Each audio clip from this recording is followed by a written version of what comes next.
terlalu dibutuhkan ya. Tapi kalau pada masa nifas ya vulva hygiene itu dilakukan ya, karena pada saat nifas itu ada pengeluaran lohea ya. Jadi ketika akan pemeriksaan kita harus vulva hygiene dulu supaya jelas pada saat kita melakukan pemeriksaan, baik pemeriksaan terhadap luka jahitan perineum maupun anusnya ya. Nah pada nifas nanti fokusnya yang membedakan ya dengan pemeriksaan antenatal maupun intranatal adalah pemeriksaan payudara ya. Payudara, bagaimana kondisi payudaranya, apakah siap untuk menyusui atau tidak, dari mulai bentuknya ya, terutama puting susunya menonjol atau tidak, kemudian sudah ada keluaran tidak ya, baik itu kolostrum maupun ASI ya. Kemudian yang berikutnya fokusnya ke abdomen ya, terutama kontraksi rahim dan involusio uteri ya. Involusio uteri itu adalah kembalinya rahim ke keadaan sebelum dan posisi sebelum hamil ya, ke bentuk dan posisi sebelum hamil. Yang ketiga ya, fokus pemeriksaan itu pada daerah perineum ya, perineum dan anus ya. Di perineumnya ada tidak luka jahitan akibat ruptur atau akibat luka episiotomi ya. Kemudian dikaji juga keluarannya, loheanya ya, kan sudah belajar tentang lohea ya, loheanya seperti apa gitu ya.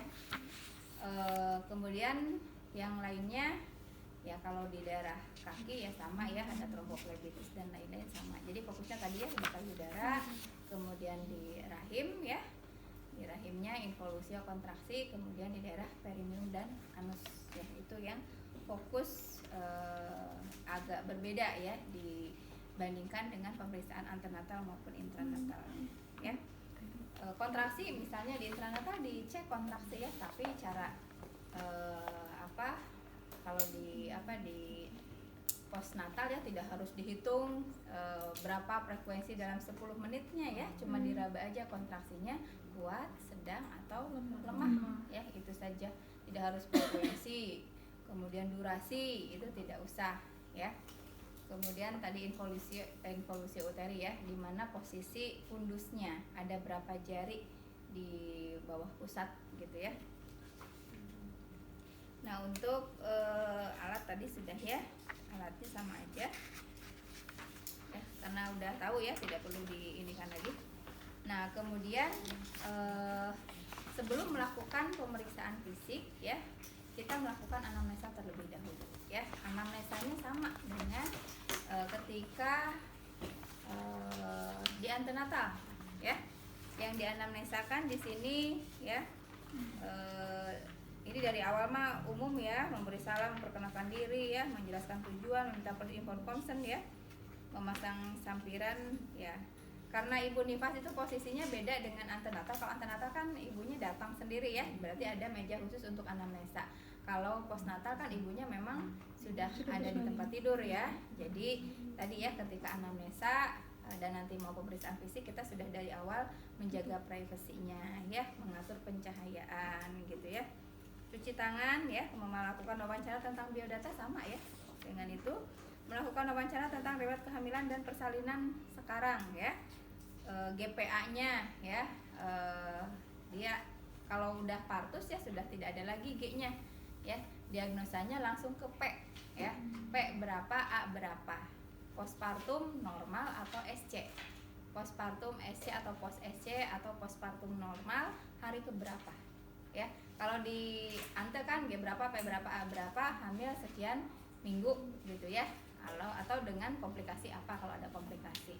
Kalau intranatal G berapa, P berapa, hamil sekian minggu sama ya, dengan komplikasi apa kalau ada komplikasi. Kalau postnatal G-nya sudah hilang ya, karena sudah lahir. Jadi langsung P berapa, A berapa, postpartum apa ya, post SC, post forceps atau post vakum ya, hari keberapa ya. Kemarin sudah belajar fase-fase postpartum ya, ada fase immediate postpartum, ada early postpartum, ada late postpartum. Kalau immediate postpartum itu 24 jam pertama ya setelah melahirkan. Kalau early itu adalah hari kedua sampai hari ke-7, 1 minggu ya. Dan kalau yang late itu minggu kedua sampai dengan minggu ke-6 ya. Jadi tanyakan nih, P berapa, A berapa, hari keberapa, postpartum apa, masalah yang timbul selama kehamilan sekarang apa ya. Tadi ya riwayatnya ya, ketika hamil, masih hamil ya, hamilnya berapa bulan, terus kemudian ada komplikasi atau tidak ya, itu ditanyakan kembali. Kemudian lama persalinannya, kembali mengingatkan lama persalinan itu dihitung dari kala duanya, dari mulai pembukaan lengkap sampai lahirnya bayi berapa lama. Kalau pada multi ya tidak boleh lebih dari 1,5 jam. Kalau pada primi tidak boleh lebih dari 2 jam ya. Proses dan tipe persalinan tadi ya, spontan, forceps, vakum atau SC. Ya, kita bisa cek recheck dengan melihat laporan persalinannya ya.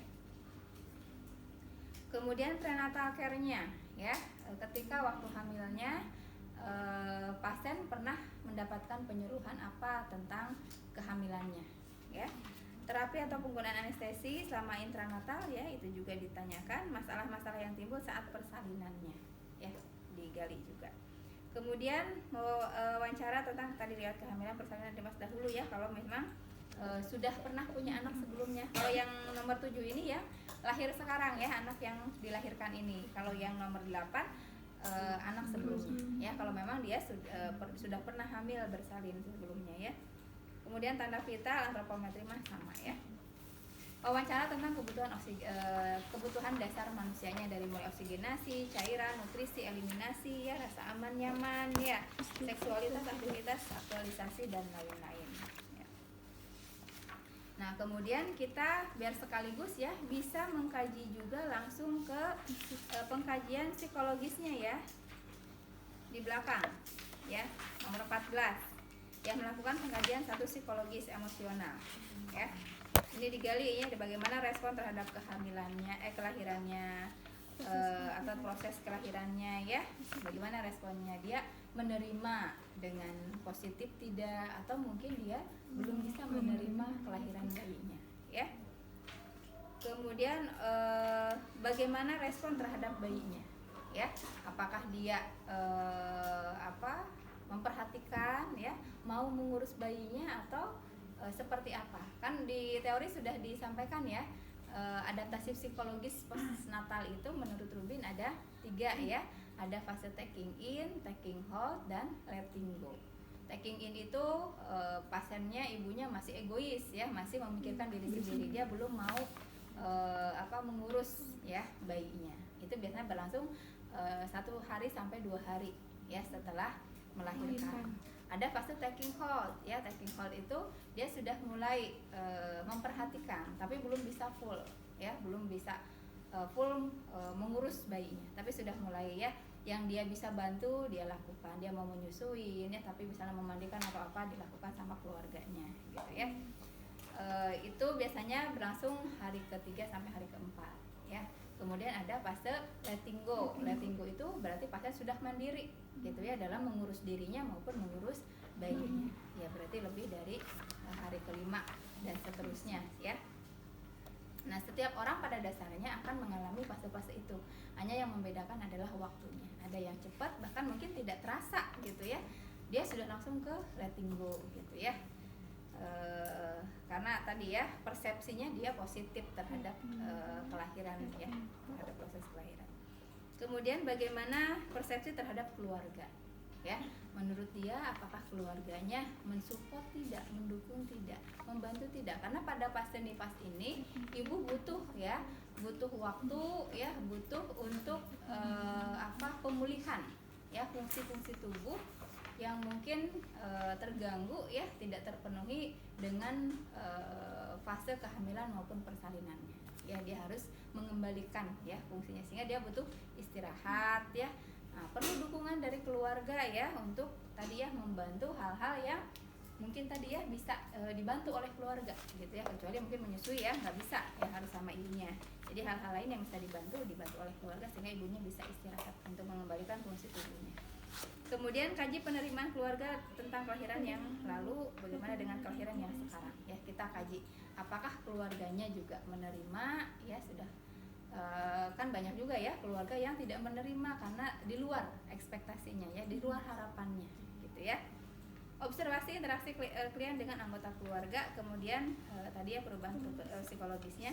Kaji peran klien selama di rumah sakit, apakah ada kesulitan dalam tingkah laku terhadap dirinya, ya. Perannya dia sebagai ibu postpartum, ya, berarti dia merawat dirinya, dan peran dia sebagai ibu, ya, bagi anaknya yang baru lahir, ya, itu digali. Apakah harapan klien, nanti digali juga, ya. Ekspresi klien selama kontak dengan bayi, perawat, anggota keluarga seperti apa, respon nonverbalnya, ya, yang menandakan bahwa oh ini ada masalah, gitu ya. Kita harus observasi, ya.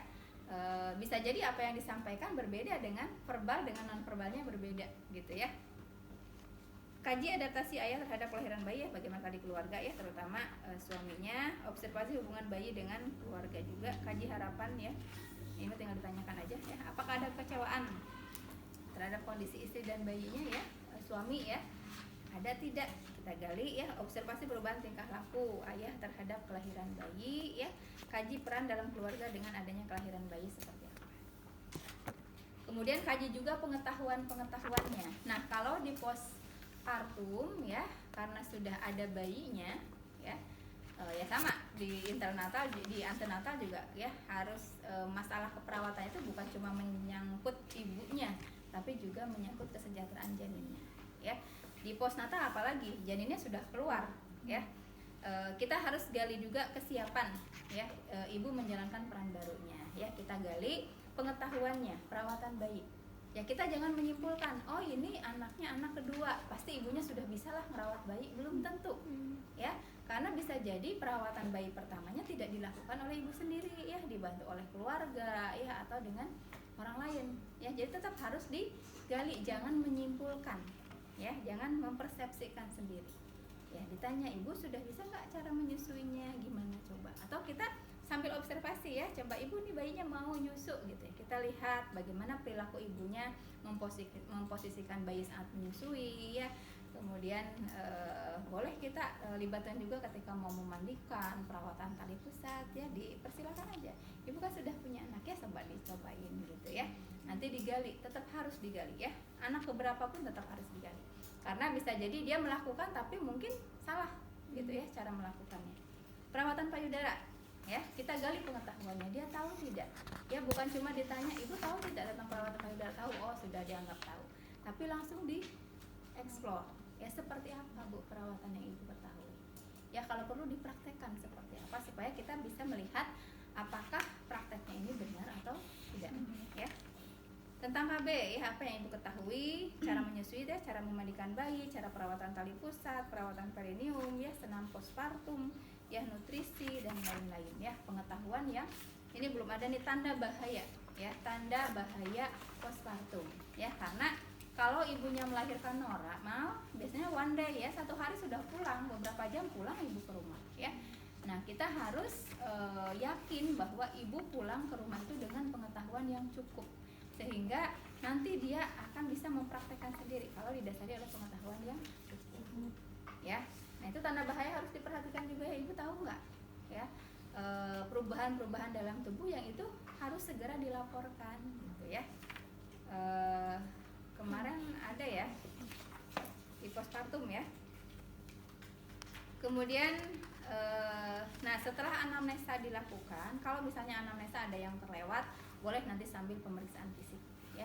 Setelah anamnesa kemudian kita lakukan pemeriksaan fisik. Jangan lupa di anamnesa kita pastikan ibu ini pada fase postpartum yang mana, ya. Tadi kan ada 3, ya, ada immediate postpartum, ada early postpartum, ada late postpartum, ya. Pada fase yang mana, karena ada beberapa perubahan yang mungkin pada fase itu normal, tapi kalau ditemukan pada fase early misalnya, ya, peningkatan suhu tubuh itu tidak normal, tapi pada immediate postpartum itu masih normal, masih fisiologis. Yang dibuka lagi adaptasi fisiologis dan psikologis postpartumnya, ya, sehingga kita tahu, oh kalau hari kesekian terjadi begini itu masih fisiologis, oh kalau terjadinya berarti itu sudah patologis, ya. Nah, baru kita lakukan pemeriksaan fisik ya. Pemeriksaan fisik secara umumnya sama ya. Jadi ya tidak lagi dipraktekkan ya. Dari mulai daerah kepala ya. Ya, di daerah kepala ya sama dengan ibu. Karena ibu hamil ya. Ibu hamil masih terpengaruh dengan hormon kehamilannya. Ya, kita lihat di rambutnya ya, ada tidak berminyak, kerontokan, berketombe ya. Kemudian di matanya ya, di muka secara keseluruhan ada tidak udem anasarka ya. Atau mungkin juga anemis ya, pucat ya kulitnya gitu ya. Kemudian di mata ada tidak anemia ya. Sama dengan ibu hamil ya. Kemudian ada tidak pandangan kabur atau berkunang-kunang ya di hidung ya. Mungkin masih mimisan ya, karena si hormon itu baru mengalami perubahan itu ya pada saat proses persalinan ya. Jadi kemungkinan hormon itu masih ada di sirkulasi darah, hormon-hormon kehamilannya belum habis dari tubuhnya ya. Nanti seiring dengan perjalanan postpartumnya, maka hormon itu akan diekskresikan ya, dikeluarkan dari tubuh ya, sehingga akan menurunkan tadi perubahan-perubahan yang terjadi selama kehamilannya ya. Yang lainnya sama ya. Kemudian ada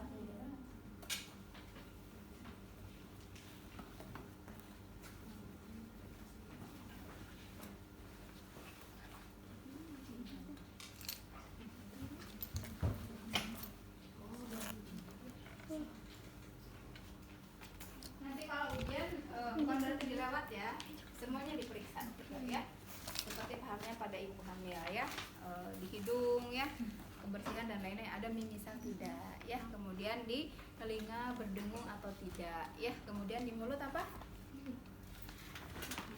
Di mulut biasanya gosip berdarahnya ya. Kemudian kropos atau tidak, sering sakit gigi atau tidak ya, untuk melihat kadar kalsiumnya ya. Kemudian apa lagi? Ya, di leher ya, hiperpigmentasi ya, pembengkakan kelenjar tiroid ya, karena hipertiroid pada saat hamil ya mungkin akan berlanjut ya, agak susah gitu ya tiroid mengecil kembali ya, walaupun sudah diterapi ya, mungkin masih terpengaruh positif. Kemudian apa lagi? Di leher ya, JPP mah nggak perlulah, kalau kecuali kalau misalnya ada masalah jantungnya ya. Nah, baru di jantung dan paru-paru sama ya. Kalau payudara tadi ya, kita mengkaji ke arah kesiapan ya. Hiperpigmentasi sudah ya dilakukannya sama ya, ada tidak hiperpigmentasi pada areola mamehnya ya.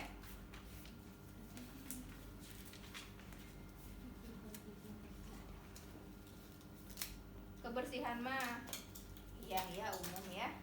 Hiperpigmentasi pada areola dan puting susu ya. Kemudian yang paling penting adalah kesiapan untuk proses menyusuinya ya. Puting susunya menonjol, datar, flat atau menjorok, inverted ya. Kemudian kita pastikan bahwa saluran ductus lactiferusnya ini tidak tersumbat, dan kemudian untuk mengecek juga apakah sudah diproduksi ASI atau belum ya, atau mungkin kolostrum ya. Kita regangkan, kemudian kita pijit ini ya. Jadi areolanya yang dipijit ya, bukan putingnya. Nanti akan keluar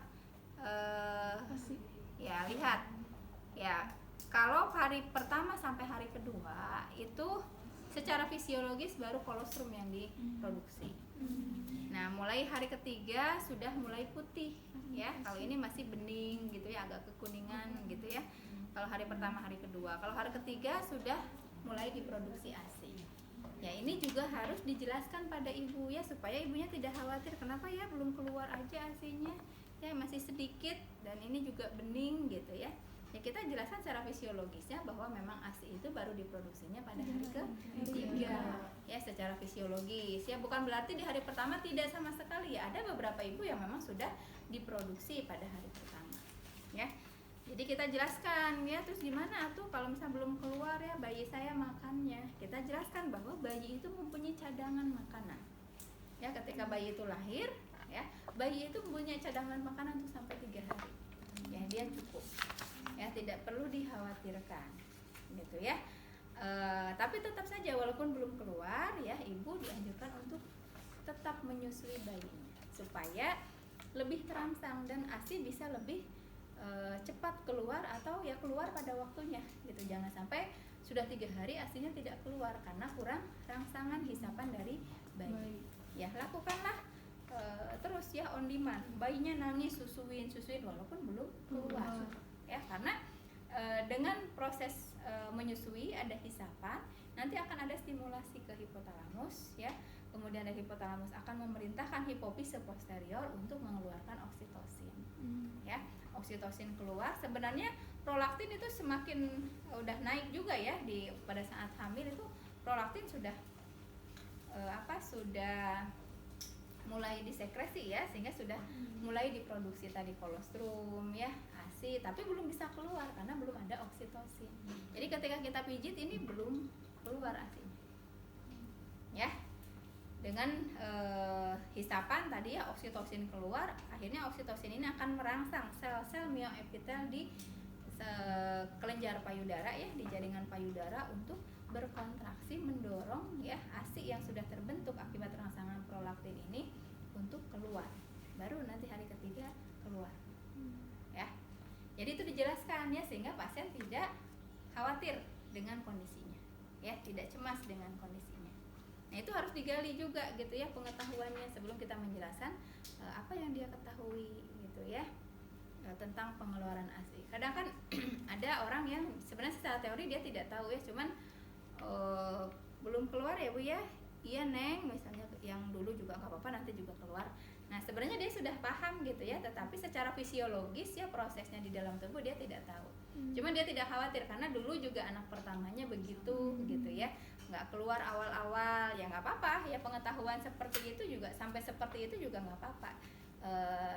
Walaupun cuma segitu menyebabkan pasien tidak khawatir ya, bisa menerima kondisinya. Tapi kalau tidak didasari oleh pengetahuan yang benar, maka keyakinan itu tidak akan bersifat langgeng ya. Jadi ya saat itu dia cukup seperti itu, tapi bisa nggak dipertahankan keyakinan itu kalau tadi tidak diberikan pengetahuan yang baik ya, yang benar. Tetap aja kita harus dikasih tahu ya secara mekanisme di dalam tubuhnya seperti apa. Jadi bukan karena biasanya juga begitu, bukan begitu gitu ya. Berarti itu pengetahuan yang masih dalam dataran ringan lah ya gitu ya, masih dangkal gitu pengetahuannya ya. Ya kita kan diharapkan bukan cuma ibunya tahu ya, nanti kedepannya ibunya juga bisa menjelaskan ke keluarga, ke teman, ke yang lainnya ya, sebagai perpanjangan tangan dari tenaga kesehatan ya untuk memberikan edukasi. Nah itu di payudara ya. Kemudian kita juga perhatikan perkembangan payudaranya ya. Kalau ibu nifas ukuran payudaranya lebih besar karena tadi sudah mulai diproduksi ASI-nya walaupun belum dikeluarkan ya. Jadi kita sambil dilihat ya, tambah besar ya Bu ya ininya, ukuran payudaranya. Iya Neng penuh ya, kita palpasi juga ya, disangga tadi ya, dari kemarin sudah diajarin ya, dari pangkal ke ujung saraf jarum jam ya, diperhatikan. Nah ini biasanya kerabat tuh ada apa, sakus-sakus aktivirusnya ya, kayak gerinjel-gerinjel gitu ya. Ya karena sudah mulai diproduksi ya, disimpan di kantung-kantung ya sakus-sakus aktivirusnya, tapi belum dikeluarkan karena oksitosinnya belum cukup. Ya belum cukup untuk bisa berkontraksi, memijit, mengeluarkan ASI yang sudah mulai diproduksi. Gitu. Jadi harus terus dihisap ya, dirangsang. Atau boleh ibunya Bu, ini supaya nggak lecet ya, boleh misalnya si putingnya ini sering dirangsang tapi pakai baby oil ya, jangan pakai tangan gini, nanti lecet ya. Jadi pakai krim atau baby oil ya sebelum disusuin ke bayi.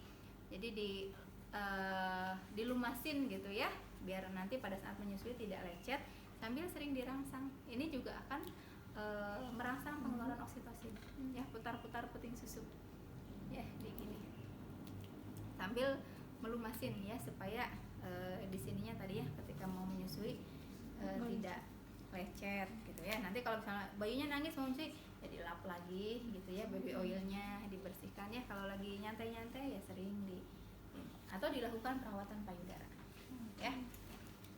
Nah kemudian baru ke abdomen ya, Kita buka daerah abdomennya, kita tutup tadi ya payudaranya, kita lihat ya.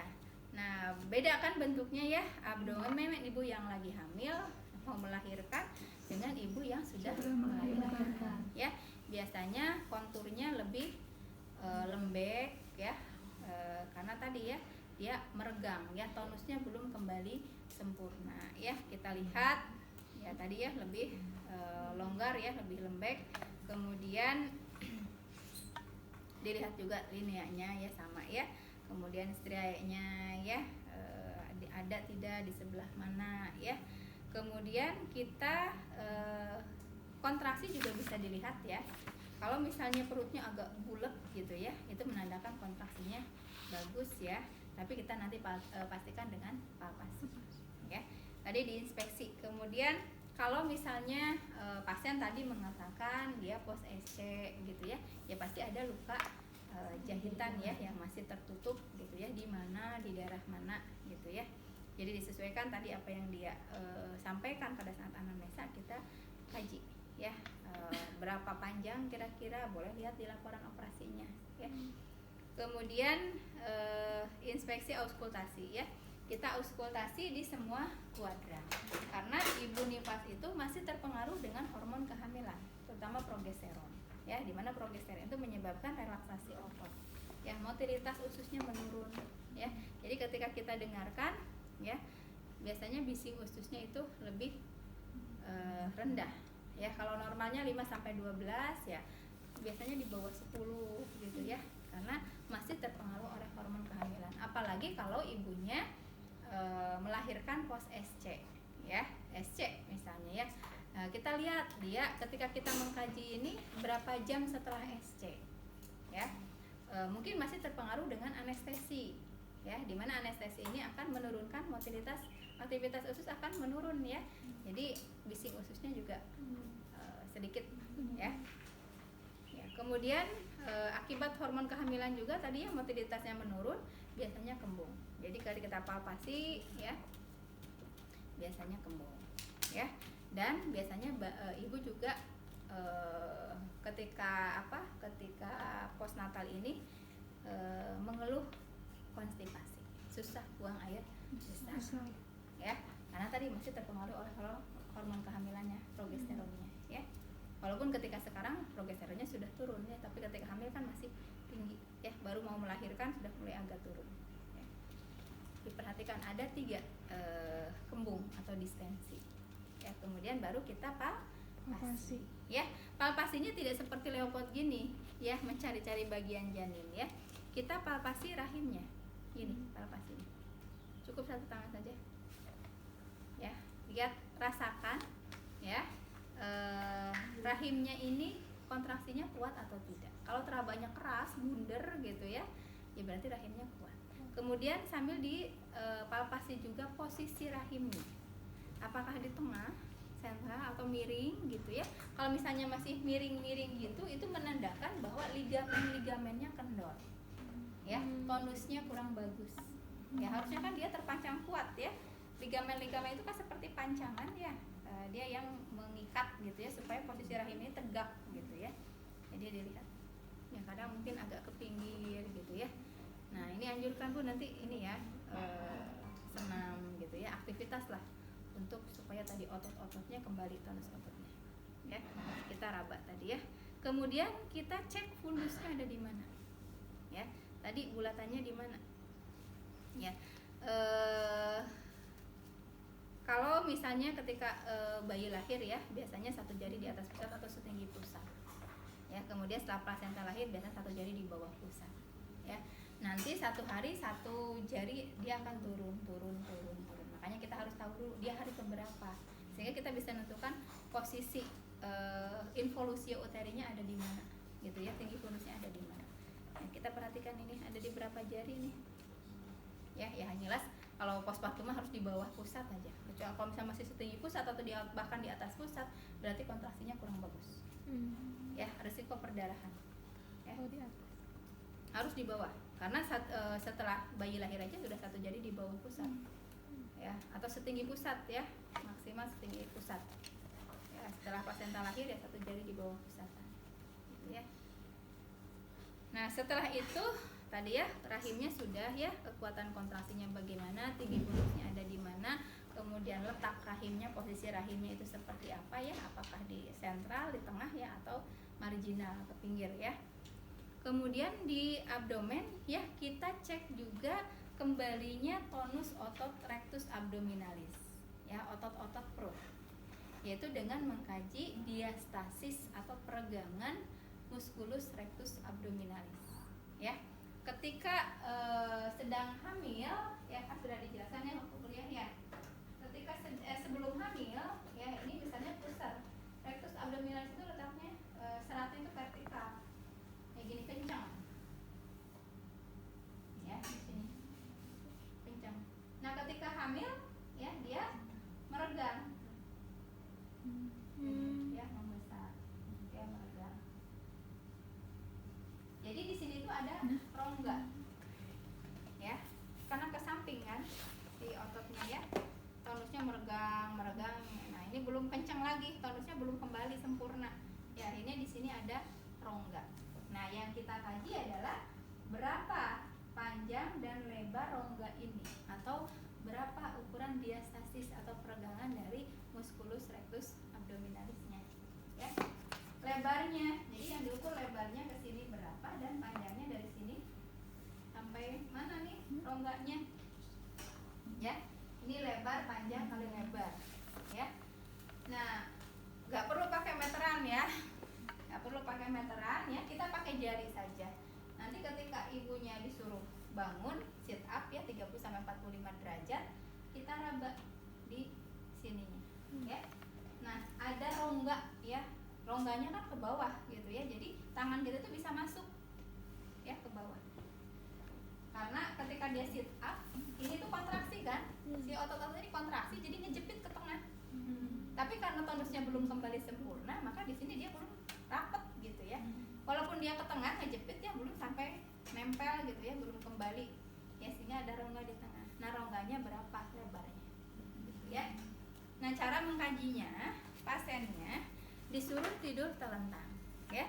Bu boleh nggak diangkat bantalnya? Pusing nggak kalau diangkat bantalnya? Nggak apa-apa misalnya ya, kita sebaiknya ditarik ya bantalnya. Ibunya tidur telentang ya, kemudian baru ibunya nanti kita kasih tahu, Bu saya mau melihat, bukan bilang mau melihat diastasis rectus abdominalisnya ya, mau ngelihat nih Bu ya, otot-otot perutnya sudah kembali kencang nggak gitu ya, sudah bagus lagi nggak, biar perutnya nih nanti langsing lagi gitu ya, nggak gendut gitu ya.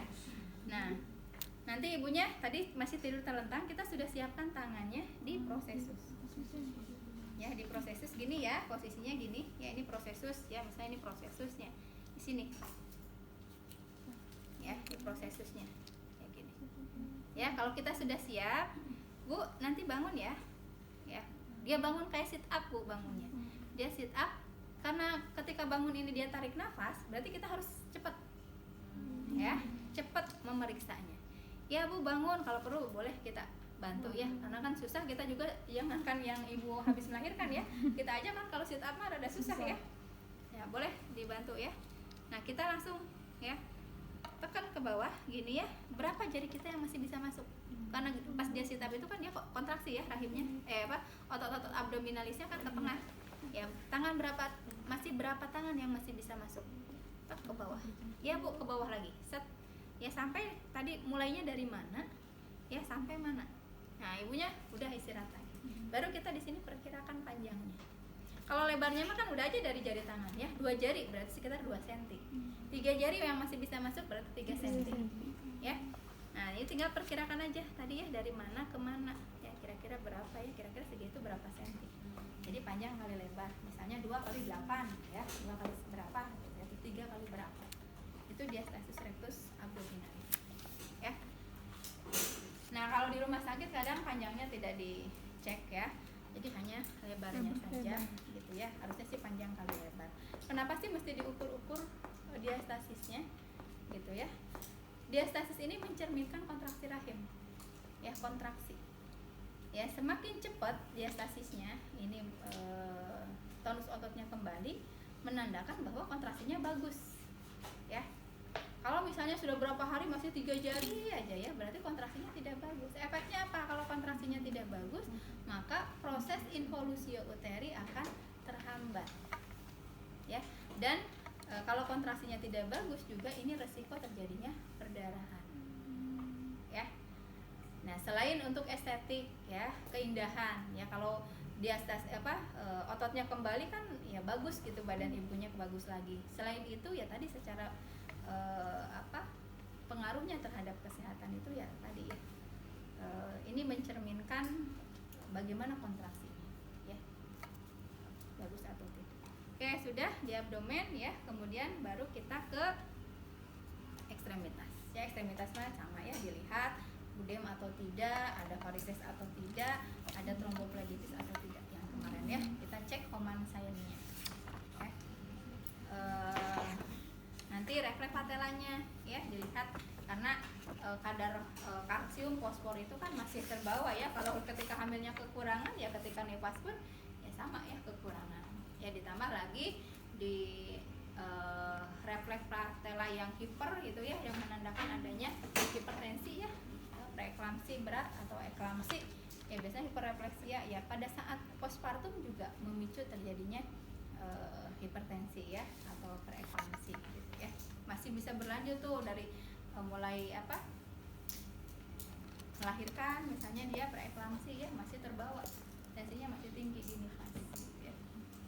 Nah, ini tidak perlu dilakukan lagi ya karena sudah. Kemudian baru kita fokus ke genitalia dan anus ya. Kalau anus tadi ya, ketika menanyakan BAB ya, pasti akan keluar anusnya ya. Oh, saya misalnya susah BAB-nya berdarah gitu ya, karena saya ada hemoroid, pasti dia bicara ya ketika tadi mengkaji kebutuhan dasarnya ya. Kalau misalnya tidak ada keluhan ya, tidak ada hemoroid ya, maka pemeriksaan anus ya, hemoroid tidak perlu dilakukan ya. Kita fokus ya tadi di anamnesa ya, riwayat lain-lain kan di persalinan ya, termasuk juga dia diepis atau tidak, dijahit atau tidak, robek atau tidak ya. Nanti kita pastikan di sini diperiksa ya, ibunya posisinya dorsal recumbens ya, difleksikan ya. Pada saat awal kita dalam posisi telentang dulu ya, kita lihat ya, ibu terakhir ganti pembalutnya kapan ya, terakhir BAB kapan ya, terakhir BAK kapan gitu ya. Sudah BAK belum Bu, sudah pipis, atau kadang kan ibu karena trauma proses persalinan ya, takut ada jahitan, suka ditahan-tahan ya. Jadi kita harus pastikan bahwa dalam 24 jam pertama itu pasien sudah buang air kecil ya. Kalau belum ya, dalam waktu 24 jam belum buang air kecil, patut dicurigai adanya retensio urin ya, ketidakmampuan pengosongan kandung kemih ya, atau berkemih ya. Sudah belum gitu ya, BAB-nya gimana Bu? Sudah BAB belum? Ada keinginan nggak ya? Bukan berarti harus gitu ya. Kalau memang nggak ada keinginan BAB ya karena mungkin asupannya pada saat mau melahirkan ya nggak mau makan gitu ya, karena fokus ke nyerinya ya, nggak apa-apa gitu. Tapi kalau misalnya ada keinginan tetapi susah untuk keluar ya, tadi yang konstipasi tadi ya, berarti kita harus bantu untuk mengeluarkannya dengan kolaborasi dengan dokter untuk pemberian obat penjahar ya, untuk supaya ibunya bisa BAB ya. Kita perhatikan ya, kita pasang ya perlatnya. Kita tanya tadi ya, terakhir ibu ganti pembalut jam berapa ya, untuk melihat sudah berapa jam sekarang ya, melihat apakah pengeluaran loheanya normal atau tidak, volume loheanya ini normal atau tidak gitu ya. Nah, kemudian kita siapkan kemudian kapas suhu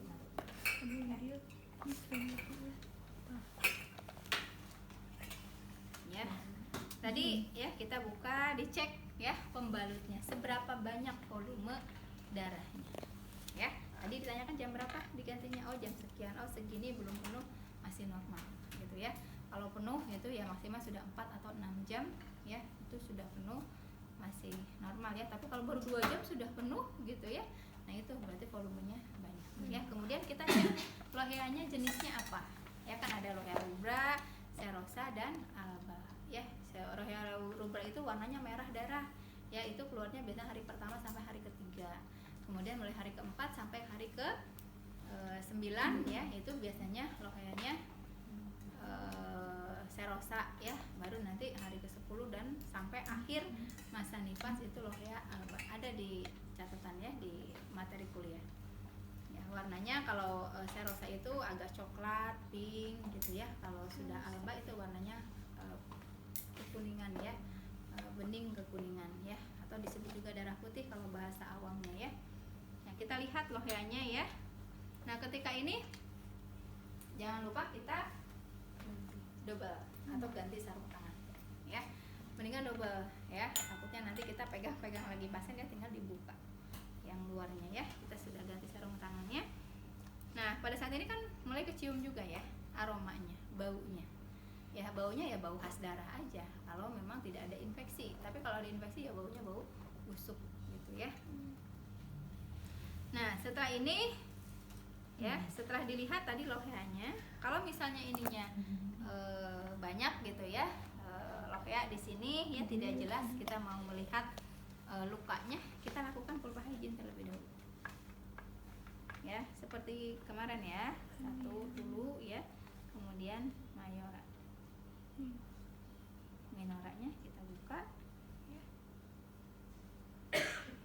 Kemudian introitusnya, ya.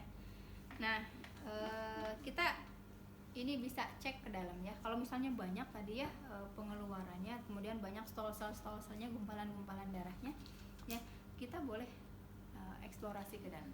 Ya, kita celupkan betadine, ya ini diisi dulu betadine, ya. Kemudian kita masukin aja, ya ini. Nanti keluarin, ya sambil melihat tadi ya bagaimana karakteristik loheanya. Ya, stol-stolnya, gumpalan-gumpalan darahnya banyak tidak? Ya, dikeluarin. Ya, sambil ininya juga dirangsang. Ya, biasa mules, enak kalau udah keluar bersep gitu ya. Keluarnya kayak menstruasi itu kan enak ya. Kalau udah keluar. Ya. Nah, boleh nanti ya kalau misalnya kotor dibersihkan kembali ya. Kemudian nah, kalau misalnya mau melihat jahitan episiotomi dengan posisi telentang ini kurang jelas. Ya. Jadi kita posisikan ibu posisi SIM.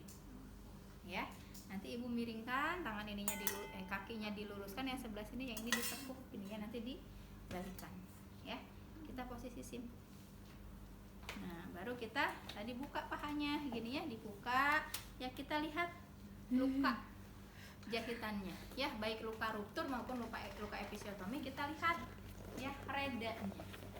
Reda itu singkatan dari R-nya redness, ada tidak kemerahan, tanda infeksi ya. E-nya udem, ada tidak bengkak di sini. E yang berikutnya ekimosis, ada tidak bintik-bintik kemerahan atau mungkin memar-memar di sini ya. Karena ada perdarahan di dalam ya, atau mungkin tadi ruam ya ada tanda-tanda infeksi. D-nya discharge, keluarannya ya. Boleh kita nanti ya dipijit gitu ya.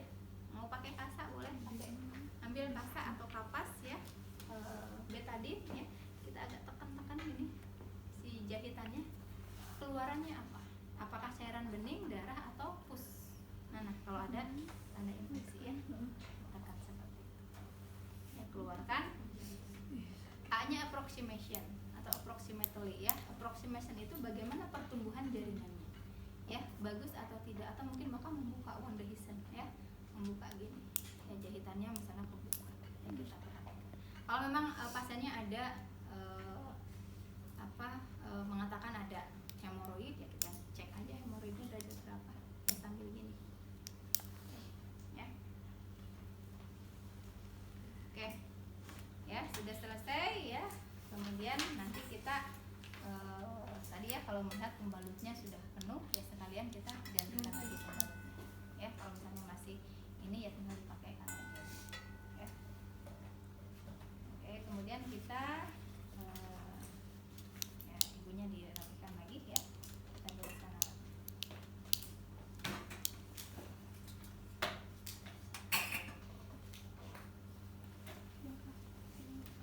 Ya. Nah, kalau sudah selesai kita rapikan tadi ya. Kalau mau setelah ini baru tadi refleks patella ya. Ibunya boleh sambil tidur kita angkat aja kakinya ya, di sini ya. Jadi ini kakinya diangkat gini ya, ditahan pakai kaki, harus gantung, jangan sampai telapaknya nempel di sini, lumayan berat. Ya begini, ya begini. Baru kita tentu. Boleh dibantu. Boleh dibantu. Boleh. Ya, maka ada yang mau ini bisa kebayang. Kalau ada yang tidur di sini. Yang kecil ya. Itu Rizka. Rizka. Rizka, mana Rizka? Rizka.